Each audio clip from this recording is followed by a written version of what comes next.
mais uma semaninha. Esta foi mais uma semaninha, é verdade. É verdade. Certinho ali, certinhos regulares. Mais nada, à mesma hora, mesmo dia, mesmo sítio, pumba.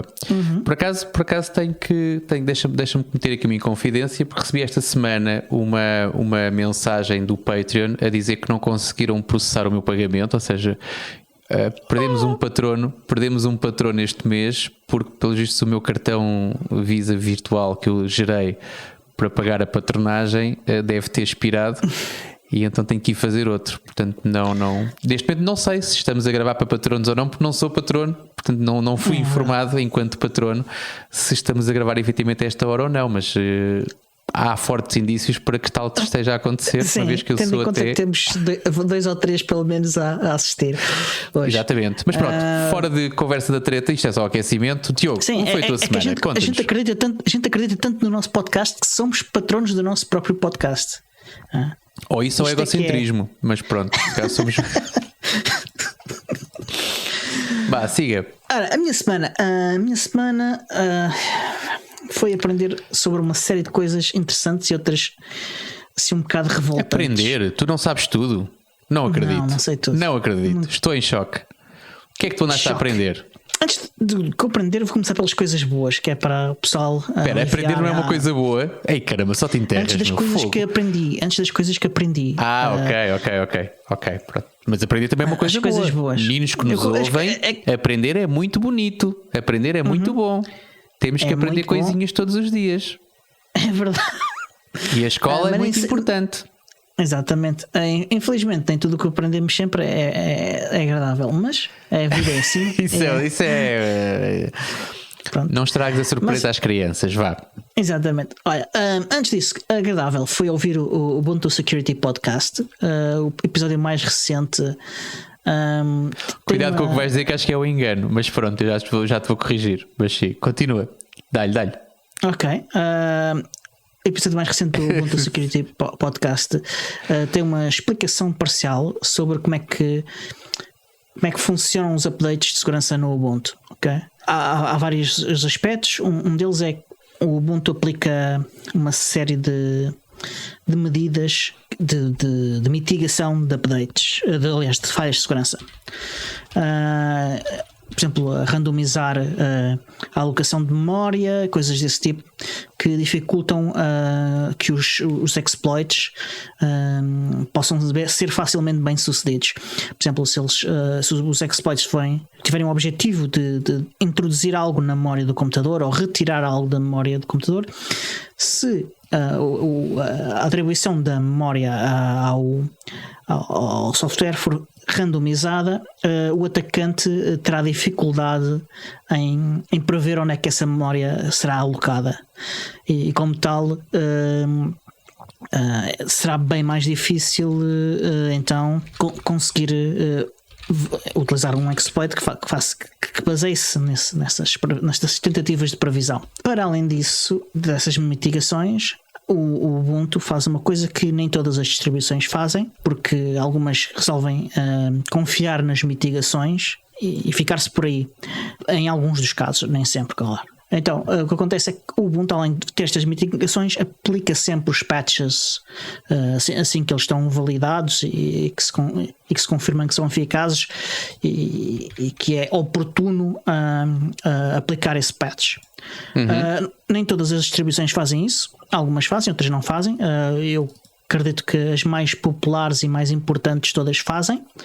É essa a minha observação prática. Mas, por exemplo, esta semana passada ou semana anterior, já não sei, houve um patch que para o Python que algumas distribuições resolveram não aplicar, confiar simplesmente nas mitigações e não aplicar esse patch. Portanto, é uma diferença e é uma diferença interessante.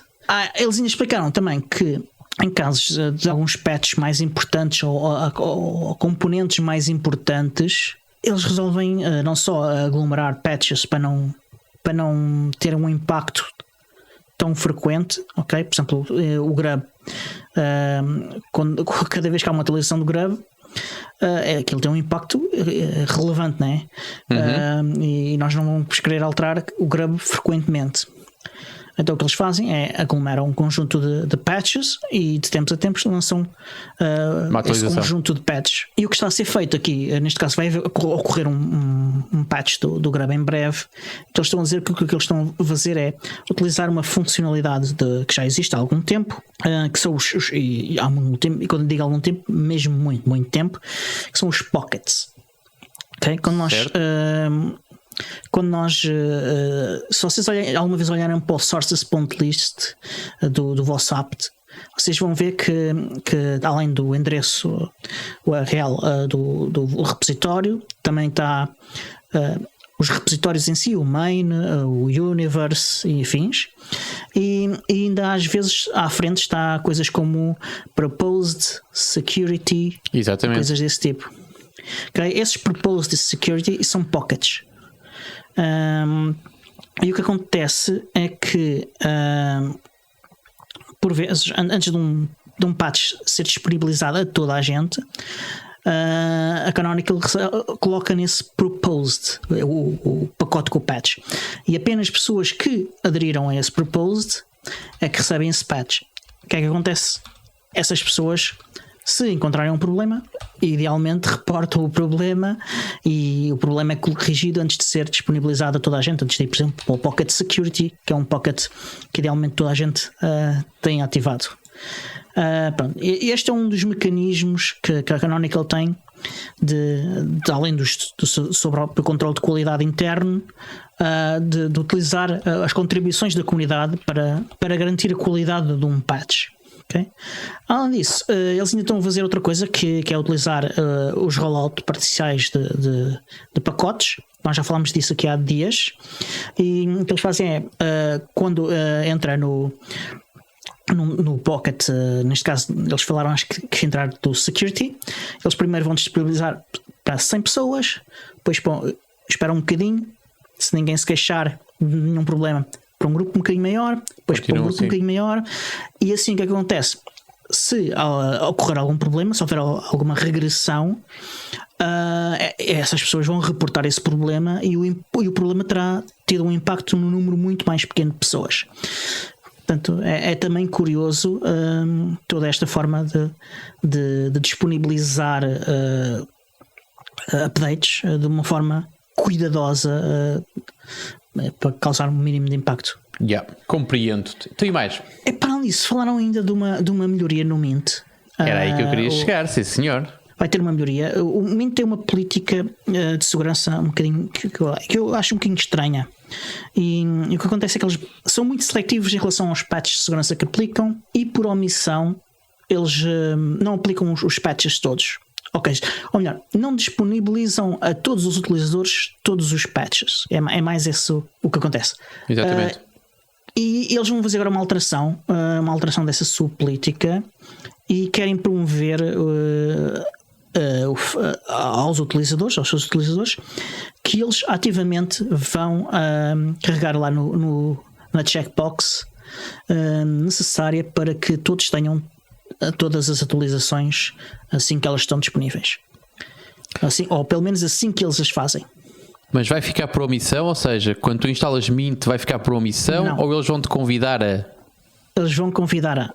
E até agora eles utilizaram uma linguagem um bocadinho assustadora em relação a esses patches. Eles dizem que eles podem causar instabilidade e coisas desse tipo, e eles agora estão a preparar uma estratégia nas quais vão convidar as pessoas a fazer isso, a ativar aqueles patches, e a não falar deles como algo que é perigoso. Na minha opinião é uma mudança positiva, torna na minha opinião o Mint um bocadinho mais aceitável. Eu tenho problemas com esta política do Mint, porque o Mint propõe-se a ser uma distribuição para principiantes, e eu acho que esta política de não ter os patches todos de segurança não é uma política adequada para principiantes. Acho que é uma política adequada para quem já sabe o que é que está a fazer. Eu por acaso ia falar sobre isso. Então. Não é a primeira vez que nós falamos aqui do Mint, mas raramente falamos por aspectos, raramente referimos o Mint neste podcast, pelo menos, por razões positivas. E a questão dos updates e dos updates de segurança é um dos motivos que nos leva exatamente a ter essa opinião. Aliás, é daquelas poucas opiniões em que nós até concordamos, é que de facto o Mint, eu recomendo tipicamente, quando às vezes me pedem opinião sobre qual é a melhor distribuição, ou qual é a distribuição mais adequada, ou o que é que eu devo utilizar. Eu não gosto muito dessas perguntas, porque acho que cada um deve encontrar a sua. Mas aquilo que eu normalmente nunca refiro é as pessoas, ou seja, nunca convido as pessoas, ou evito, faço com que as pessoas evitem a utilização do Mint exatamente por isso. E mais uma vez não consigo perceber, aliás, estou contigo, estamos de acordo, isto já é alguma evolução, mas não consigo perceber como é que eles vão convidar os utilizadores a ativarem essas atualizações de segurança, mas não o vão fazer por omissão. Acho que é uma incongruência, acho que não faz muito, pelo menos para mim e com os dados que possuo neste momento, não faz muito sentido. Ou seja, é mais ou menos como vão lá, porque se isto correr mal a culpa não foi nossa, porque vocês é que lá foram. Não faz muito sentido. Honestamente não consigo perceber a estratégia desta. Não consigo, lá está, ou tu convidas os utilizadores atuais a ativarem e por omissão passas a ativar, ou então não faz sentido, uma das duas não faz sentido. Pelo menos essa é a minha visão sobre este assunto. Não sei se tens alguma coisa que queiras acrescentar.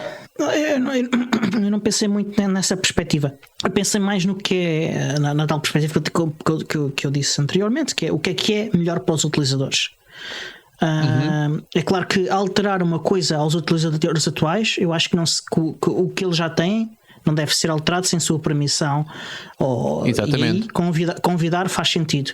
Para os novos, o que eu acho é que deve ser aplicada a política que, avaliando, seja melhor para eles. Certo. E na minha opinião, para isso o melhor é estar seguro, e para estar seguro é preciso ter atualizações de segurança. É isso, vamos ver se entretanto há um próximo passo ou se eles ficam por aqui. Vamos ver. Também ainda não é muito claro como é que eles vão fazer isto. Eles só anunciaram que estão a planear uma estratégia neste sentido. Pode ser que ainda mudem a estratégia e que vão nesse sentido de passar a ser a configuração por omissão. Seria muito bem-vindo, porque o Mint, de resto, é uma distribuição interessante. Tem muitos utilizadores que são bastante fiéis e que apreciam muito o valor que disponibiliza para eles, e portanto é sempre melhor que não se. Que conhecendo nós alguém que não sendo muito tecnicamente evoluído, que possamos não ficar preocupados em se a pessoa sabe e tem o que é que está a fazer nessa distribuição. Ok. Adiante. Vamos então para as coisas negativas, porque isto até agora, apesar de tudo, foi a parte positiva. Sim. Eu descobri que já tinha ouvido falar, mas ainda não conhecia bem o que é que era, ainda não tinha ouvido a explicação do que é que estava de facto a acontecer, que é uma coisa chamada CNAME Tracking. Não sei se já ouviste. Estou ansioso pela tua explicação, ó sábio Constantino. Vou tentar explicar. Ora, CNAME, antes de mais, é um tipo de registro de DNS. Registro, ou de entrada de registro. Basicamente, os CNAME são uma entrada que apontam, em vez de apontarem para um outro endereço, para um endereço IP, apontam para um outro endereço DNS. Exatamente. Até aí estamos bem. Ok, e agora imaginem que tem o site exemplo.com. E esse vosso site exemplo.com, como é um site super popular, tem muitos servidores por trás a servir de facto o site, e vocês então têm uma solução de load balancing, ou seja, de balanceamento de carga, que diz: olha, tu agora, como este servidor está muito ocupado, tu agora o pedido vai para outro servidor. E além disso, por vezes Ainda há outras coisas que se fazem, ok? Isto é o lançamento de carga, não é muito o que se faz com o CNAME, mas era isso que eu tinha a dizer, não tem nada a ver com o CNAME. O que se faz é também dividir partes do site e serem servidas por servidores diferentes, que esses sim têm nomes diferentes. Portanto, esta componente da interface é servida por uma parte, a outra parte é servida, outra componente é servida por outra, deixa-me interromper, e depois Diogo, um servidor. que acho que te estás a embrulhar um bocado e que estás a fugir do tema. Isso não tem nada a ver com CNAME. Isso é uma questão de tu teres o teu site principal no teu exemplo.com e teres um subdomínio que é o images ou imagens.exemplo.com com as imagens. Essas imagens essas imagens são um exemplo de um componente que pode ser servido através desse mas servidor. até aí ainda não falaste em nada de CNAMEs. Portanto, isso pode ser CNAMEs ou pode ser registros A. Não tem nada a ver uma coisa com outra e podem ser balanceados ou não da mesma maneira. Portanto, isso não tem nada a ver com CNAME. Avança para a parte interessante, homem. Pronto. Entretanto, perdi na explicação que ia fazer. CNAME tracking. O objetivo é CNAME tracking. Como é que eles fazem tracking com CNAMEs? Isso é que eu quero saber. Pronto. Antes de mais, eu queria explicar a utilidade dos CNAMEs. Pronto, a utilidade dos CNAMEs é poderes apontar para um nome e esse nome a dizer, ok, este nome, na verdade é aquele nome.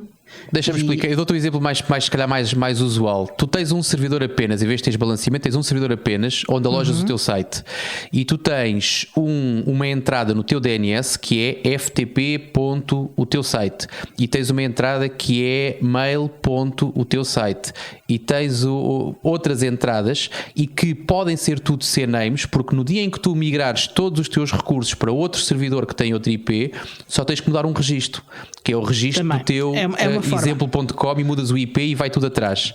Essa é uma das. E a vantagem é que se tens tudo no mesmo servidor, usas um CNAME porque facilita-te a gestão. Se tiveres efetivamente as imagens noutro servidor distinto, convém teres um registro A que tem outro IP e apontas para outro servidor, e o mail e o FTP e diabos a 4. Agora, a questão do CNAME tracking é que eu ainda não percebi. Calma, já lá vamos. E podes também ter casos em que tens um IP dinâmico na tua infraestrutura e consegues apontar para um dos serviços que tens. Eu uso isso. Eu uso esse apontas truque, então para um nome que é atualizado. Em vez de ter 30 nomes dinâmicos, uso um CNAME para um único que é atualizado de 5 em 5 minutos. Só faço a gestão de um, exatamente. Há coisas desse tipo. Portanto, há casos legítimos para a utilização de CNAME e é uma coisa muito útil. Acontece também que os browsers, como é que os browsers veem? Os browsers não, quando pedem a resolução do nome, não veem o nome intermédio. Portanto, eles só veem o registro inicial, o CNAME. Você vê o nome e vem o IP que é o IP final. Okay? O servidor de DNS não diz pelo meio que há um CNAME. Certo, até aí tudo bem. O que é que acontece? Os browsers todos seguem uma política que é a política de origem. Conteúdo, eles mostram para os cookies, desculpa, para ser claro, os cookies que os browsers recebem. Sim. Tu só consegues, a partir de um servidor com um domínio, manipular cookies para os servidores desse domínio e dos seus subdomínios. Okay? Não consegues, por exemplo, o exemplo.com não consegue manipular endereços do servidor ubuntu.com. Ok. Com CNAMEs. Acho que já estou a chegar lá, sim, mas continua. Então o que é que aconteceu? Como os browsers estão a ficar super eficazes no bloqueio de trackers, há sites que estão a trabalhar com empresas de tracking que fazem o seguinte: definem o endereço do seu servidor apontando para outro endereço DNS de outra entidade, dessa tal entidade que faz tracking. E depois essa entidade que faz tracking então aponta ou de volta ou para outro endereço teu ou para um IP teu. O que é que acontece? Essa entidade que faz tracking recebe todos os pedidos que tu fazes. Os DNS, ok? E além disso, essa entidade consegue ver todos os teus cookies. Okay, e os sites fazem o seguinte: põem informações em cookies para alimentar esses trackers. Mais ainda, esses trackers conseguem obter as tuas sessões se estiverem em cookies e conseguem utilizar as tuas sessões posteriormente até. Ou seja, temos aqui, estamos perante uma utilização altamente perigosa de tecnologias de tracking que podem levar a leaks extremamente perigosos de dados e que está a ser praticada por cerca de 10% dos 1000 sites mais utilizados do mundo. Esta situação é mesmo muito perigosa. E é escandalosa. Quer dizer, opinião, eu não diria perigosa, mas é promíscua. Eu diria que terem acesso às minhas sessões é perigoso.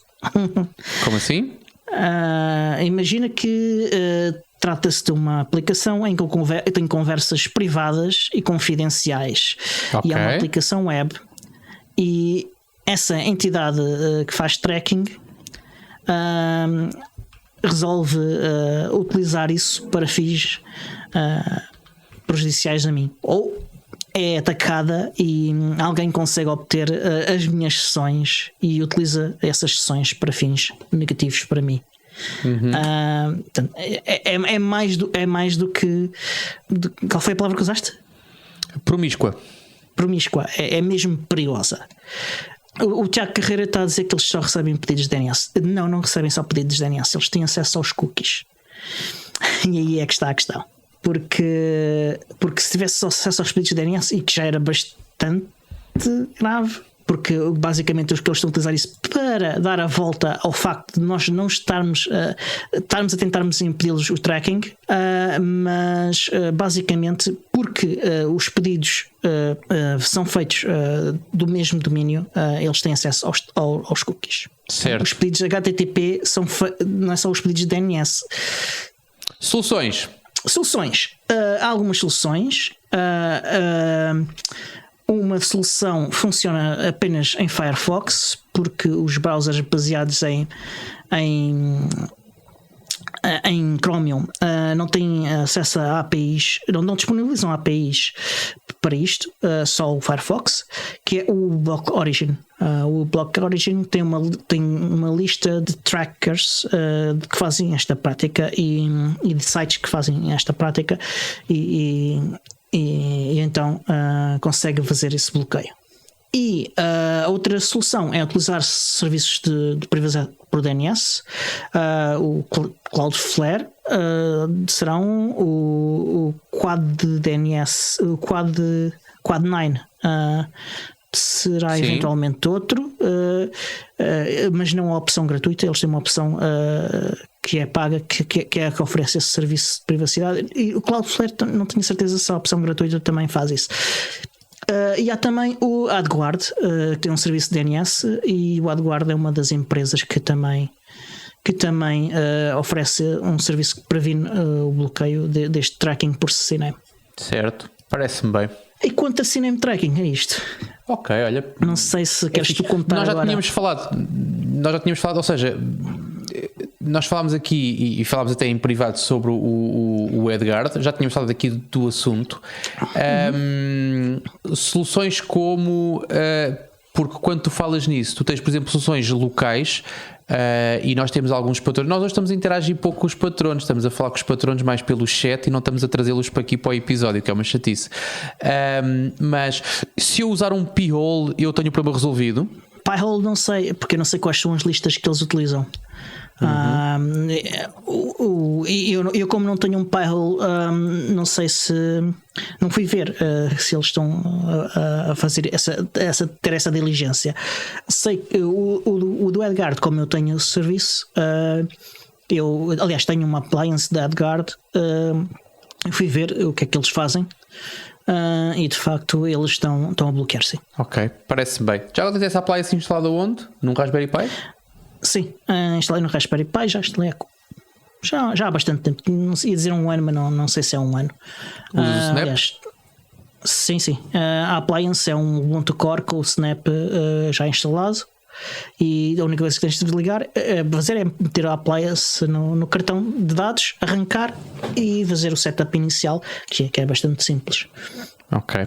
Olha, eu vou deixar de descansar um bocadinho, porque sei que tens mais coisas para falar, mas eu tenho aqui um tema muito rápido. A minha semana hoje foi, em termos de novidades aqui para podcast, não foi das mais intensivas, mas tenho aqui uma referência que queria fazer, porque descobri, não sei se tu já conhecias ou não, mas eu pessoalmente não conhecia e descobri, e pode dar jeito a mais pessoas, que é, eu não sei se tu conheces o site SSL Labs, é muito utilizado para testar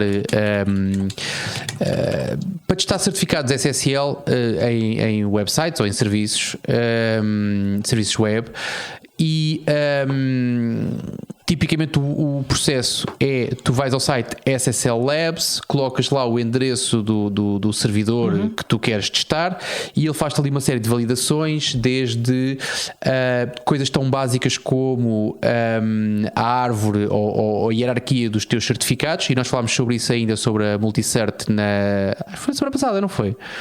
Que falámos sobre as alterações que vão acontecer. Portanto, esse tipo de alterações de verificações podem ser feitas no site e podem ser feitas online no site SSL Labs.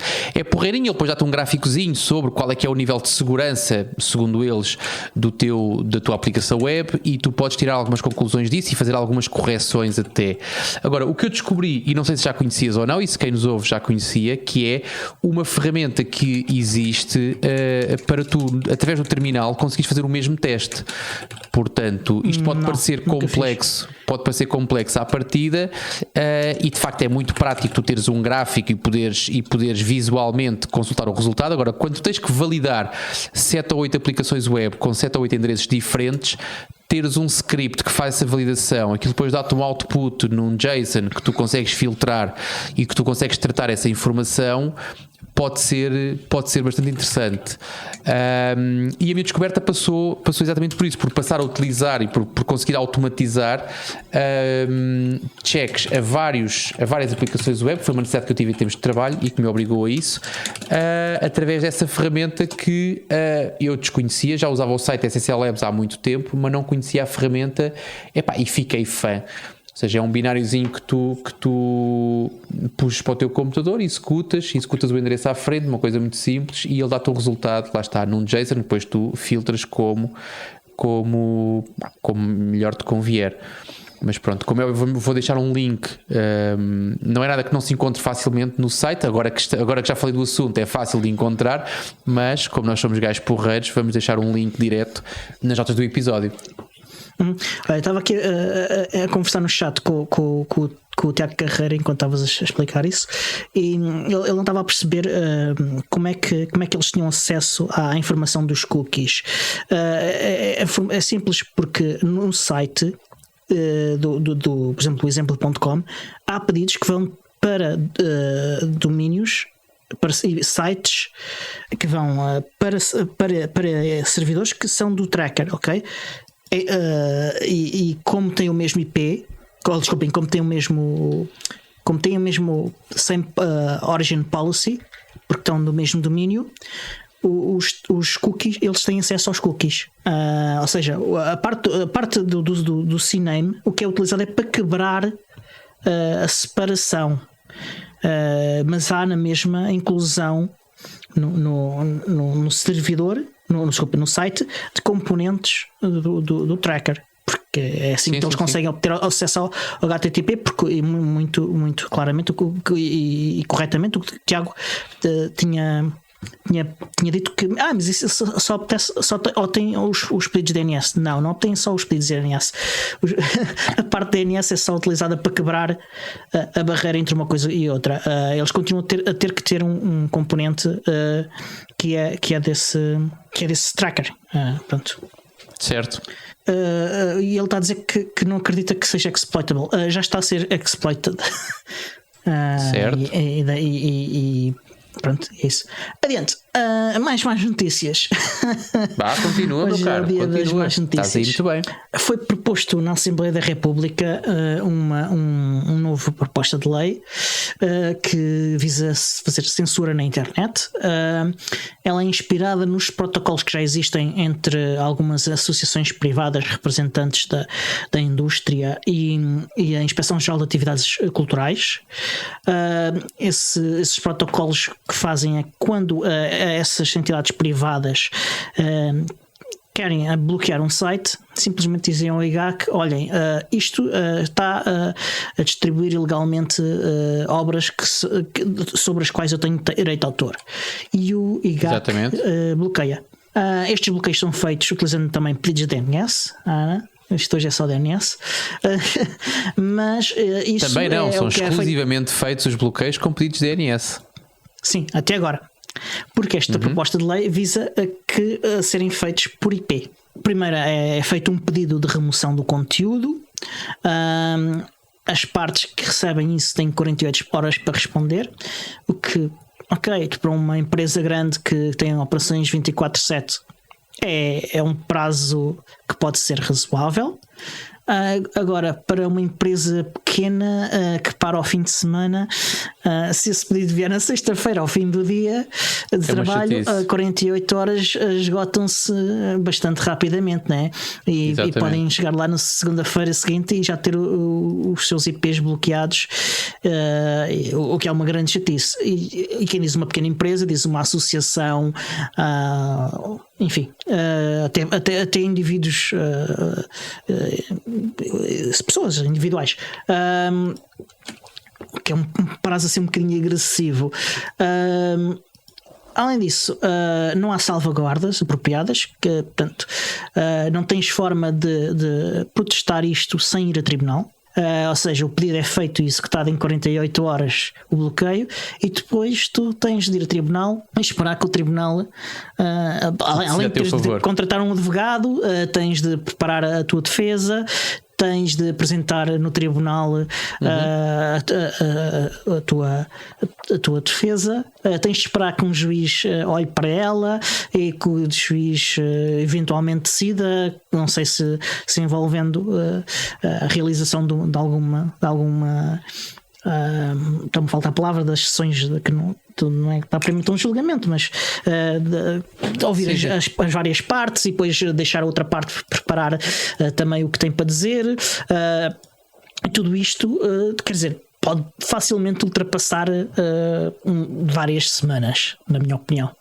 Conhecendo a justiça em Portugal, pode ir ainda bem mais do que isso, né? E então há aqui um desequilíbrio entre um pedido de bloqueio que pode ser ilegítimo e a capacidade de defesa contra um pedido ilegítimo. A defesa nunca pode ser eficaz e eficiente e pode facilmente levar uma empresa que se for pequena ou se estiver numa situação já debilitada, pode facilmente acabar com uma empresa. Um pedido que é ilegítimo e que pode até ser feito por um concorrente ou por alguém movido por interesses Agora, eu acho não são que há aqui duas dimensões para esta discussão.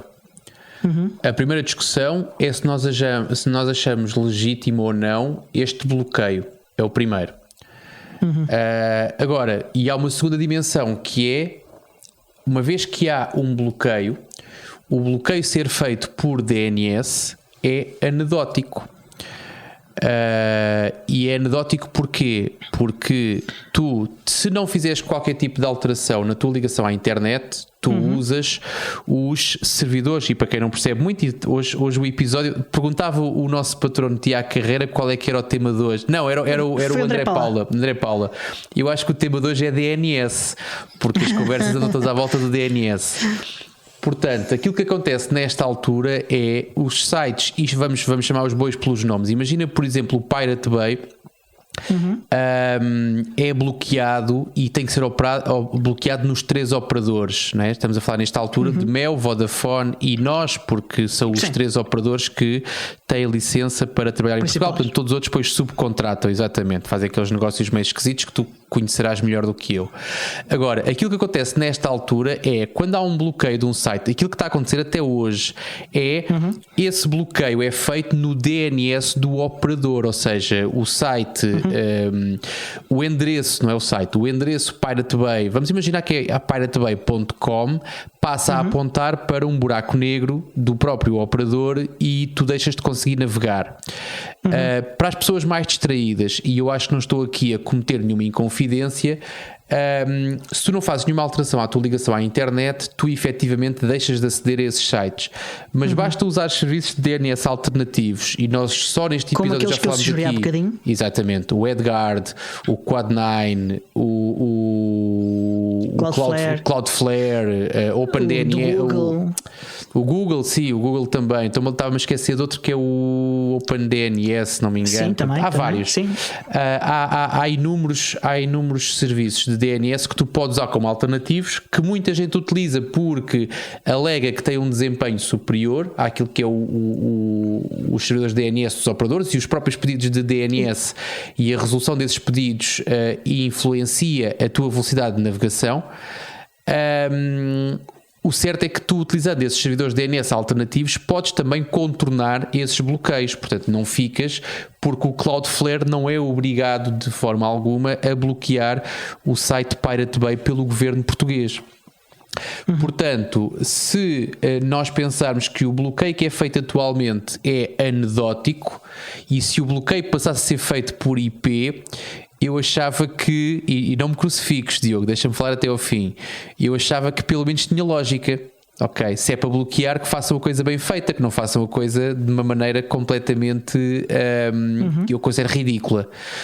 O que tu estás a falar, e levantaste questões bastante pertinentes, é não que o bloqueio passe a ser feito por IP, mas as condições desse bloqueio. E isso é que eu acho que é a questão mais grave. Ou seja, a questão aqui não é passar a ser bloqueado por IP, porque o ser bloqueado por IP e que também deixa questões muito interessantes, o bloquear por IP, sim, porque tu fazes balanceamento. Voltamos ao balanceamento. Hosting, sim, e ter hosting de mais do que um site via o mesmo IP.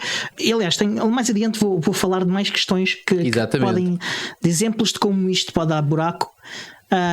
E de como bloquear mesmo bloqueando o IP e o DNS. A questão aqui é estão a tentar resolver o problema da maneira menos lógica que conseguem, porque a maneira mais lógica é, se o site Pirate Bay, vamos dar o exemplo, lá está, estamos novamente aqui, e foi o primeiro que me veio à cabeça porque é um dos mais populares no que toca a conteúdos. Sim, é um exemplo que toda a gente menos legais, exatamente.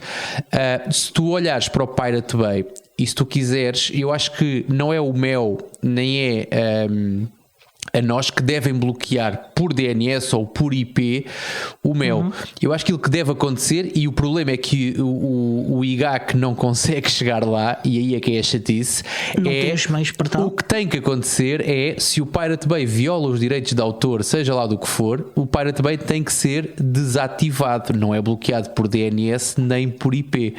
A chatice é que eles têm a noção de que não conseguem tocar ou não conseguem chegar ao alojamento ou à entidade ou à empresa. E no caso do Pirate Bay, há uma tentativa com muitos anos de muitos juízes e de muitas entidades pelo mundo de tentar tirar o Pirate Bay do ar. Atenção, o Pirate Bay do ar já chegou a ser tirado do ar há algumas semanas. Aliás, e há sempre os endereços que saem, depois vem outros, exatamente. Neste momento tu tens sites que são dedicados únicamente e exclusivamente a ver quais são os proxies, os mirrors do Pirate Bay. Exatamente. Portanto, há uma forma de resistir a estes bloqueios que é conhecida e portanto, esta tentativa de bloquear é um bocadinho pateta, vá. Mas pronto, eu até consigo perceber isso. Mas dito isto, depois há aqui a questão de ser uma decisão de retirar um conteúdo online que não é decidida por um juiz. Exatamente. Eu acho que é muito discutível. Eu acho que, dependendo do que se tratar, pode ser aceitável. Por exemplo, se for a transmissão em streaming de um jogo de futebol. É uma coisa que ou se faz agora ou não se pode estar à espera que um juiz vá decidir daqui a não sei quanto tempo, né? Pronto, aí agora, okay, será que esta medida... aí aceito que haja bloqueios administrativos. Agora, havendo bloqueios administrativos, tem que haver também formas de recorrer que são tão expeditas e tão eficazes de recorrer dessa decisão quanto a de pedir o bloqueio e de executar o bloqueio. Portanto, certo. A minha questão a justiça tem que ser igual para as duas partes. Tu falaste uma coisa muito interessante, que é exatamente a ideia do streaming do jogo da bola. Eu não sou gajo da bola, portanto nunca ando à procura dos links, mas a minha dúvida é se esta medida de alguma maneira vai conseguir eliminar ou erradicar os tais links ou os tais servidores que fazem streaming de sinais de televisão ilegais. Mas pronto, vamos ver.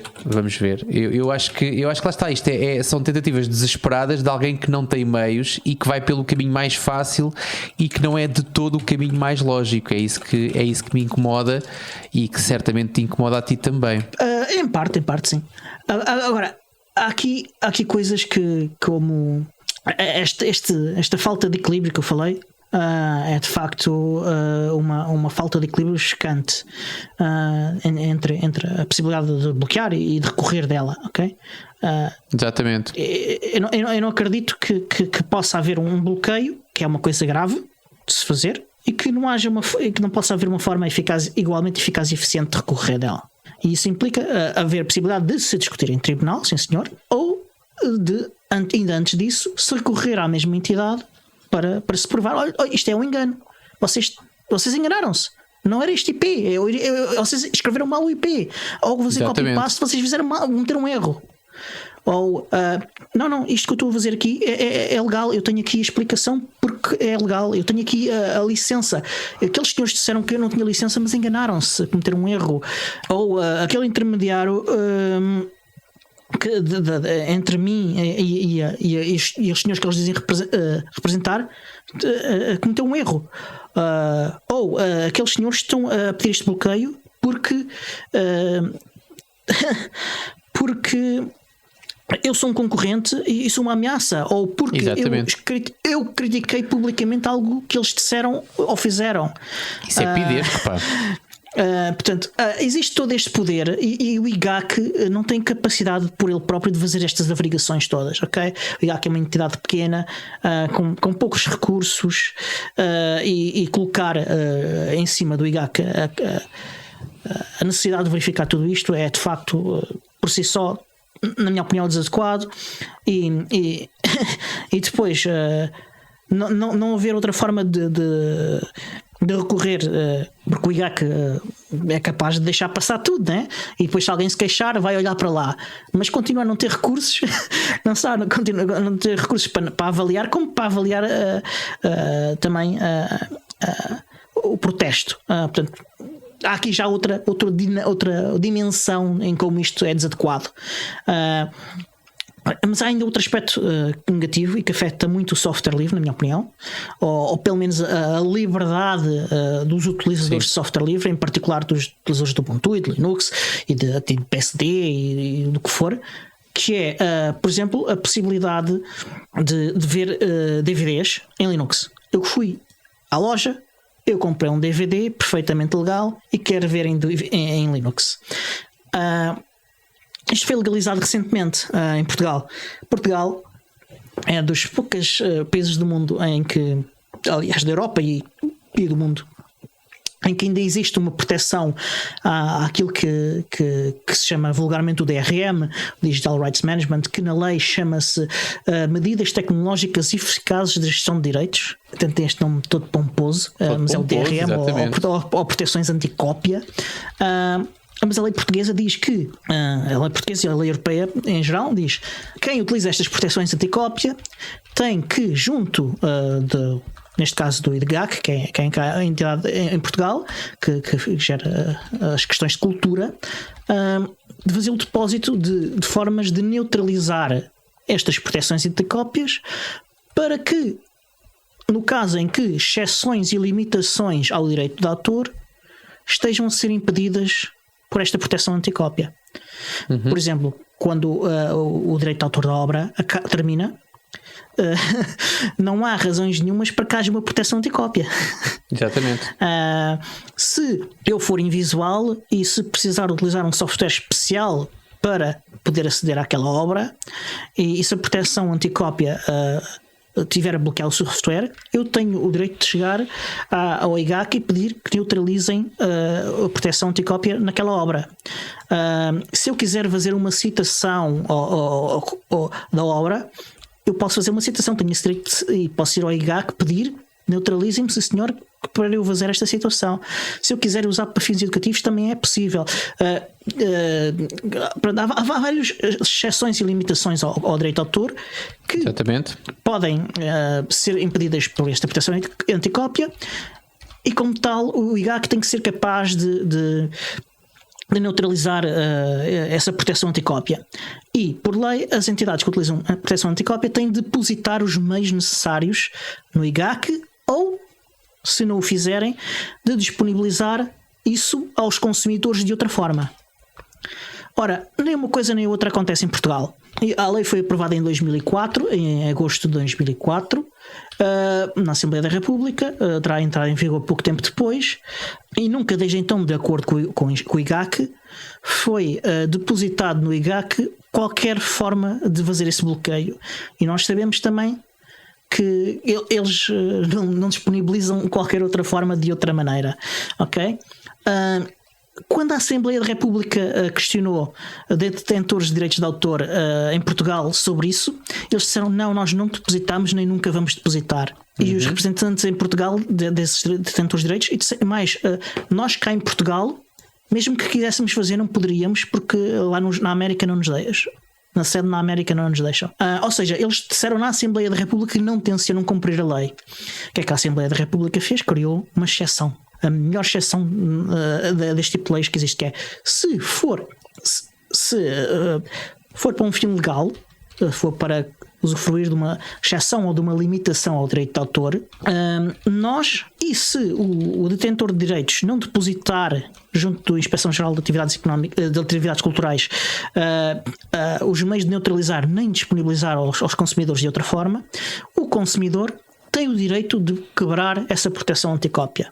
Ora, para isso, ele tem que ter também esses meios de quebrar essa proteção anticópia. E aí entra aqui a parte do software livre. Muitas dessas formas de quebrar são software livre.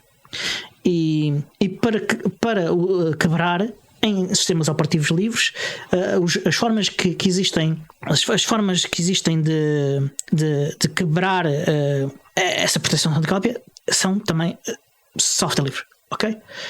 Compreendo. Olha, Diogo, é uma coisa que só tu é que vais ver, mas eu estou aqui com um problema e olhando para a minha vasta carreira a trabalhar com o Manuel João Vieira do Zena para 2000, estou aqui com um problema grave, que é: temos que acabar o episódio, não tarda. Olha, vês? Faltam 6 minutos. Só que, eu sei, estou só a meter-me contigo. Temos o nosso patrono, Tiago Carreira, que não está nada convencido das tuas explicações. Não está convencido, estou a ser injusto, não está convencido. Ele quer ter mais contexto sobre as tuas explicações do Cinema Tracking. Portanto, ele está aqui a pedir links para a informação que tu consultaste para poderes explicar. Vai estar no e que vai estar depois nas notas do episódio, certamente. Portanto, tu vais fornecer esses links. Ainda depois da gravação eu passo o link para a minha Não fonte. passas nada, põe nas notas, que é para a gente incluir nas notas do episódio. Faço as duas coisas, posso fazer as duas coisas. Exatamente, mas quem te ouve falar e conhecendo-te eu já há muito tempo, tu vais fazer só carreira e não vais pôr isso para as notas do episódio, que és o egoísta. Portanto, bora, faltam 6 minutos, tens ainda que falar sobre uma coisa que eu quero ver, que tu és do Sporting ou coisa de género. Quer ver o que é que aconteceu para tu mudares de clube? Espera, ainda não acabei. Tu é que interrompeste o que eu estava a dizer. Diabo. Então, o que é que eles querem fazer? Querem bloquear por IP o acesso a software ou até a conhecimento para tudo que quebre estas proteções anticópia. Ok? O que é que isto significa? Significa que vão bloquear acesso a repositórios no Linux. Esses repositórios tem também as atualizações de segurança, tem todas as atualizações, não só as de segurança, tem o software que nós utilizamos nas nossas distribuições, e em muitos casos os mirrors desses repositórios estão em universidades. Exatamente. O que é que significa? Esses IPs podem ser utilizados eventualmente para coisas como ensino à distância. Ou podem esses servidores ser repositórios, além das distribuições, de outros conteúdos educativos completamente legais utilizados nas aulas, ou para troca de informação entre cientistas que trabalham nessas instituições. Ou seja, este bloqueio é um bloqueio contra coisas completamente legítimas e ilegais. E será certamente muito inapropriado. Ora, esperemos que associações novos como, desenvolvimentos. Exatamente, esperemos que associações como a D3 ou como a ANSOL possam ser requisitadas para emitir o seu parecer, para que possam de alguma maneira esclarecer as pessoas sobre os perigos e sobre a injustiça, cá está, aquilo que se fala aqui é de uma questão de injustiça e as implicações de uma medida como esta. Sim, é uma proposta de lei completamente irrealista e injusta. Sem Exatamente. Olha, o Alex fez uma coisa no episódio passado, se calhar vai ter de fazer também novamente neste episódio. Não vai nada, despacha, tens 2 minutos, acaba lá isso limpinho, faz favor. Vamos ver, eu acho que tu vai dar. Que eu tenho compromisso a seguir, despacha-te. O que eu estava a dizer é que estou a ficar verde, de facto. Não sei se é da ligação. Eles estão a dizer. A verde não, a ligação está uma miséria. Está amarelo, vermelho, vermelho, cinzento, amarelo, vermelho. Está uma miséria. A ligação está abaixo. Mas pronto, não é da ligação. Há de ser outra coisa. Diz-me. Pois, é do Ubuntu Mate. Deve ser. O Ubuntu Mate, que é verdinho nos sistemas, está a infiltrar-se aqui em casa. Eu tenho uma máquina que costumava utilizar para gravações e que inicialmente tinha o Ubuntu, depois instalei-lhe o Ubuntu Studio e estava a preparar a máquina para voltar a utilizar para esse fim e não sou capaz de usar o Plasma. Basicamente é isso. Não digas isso.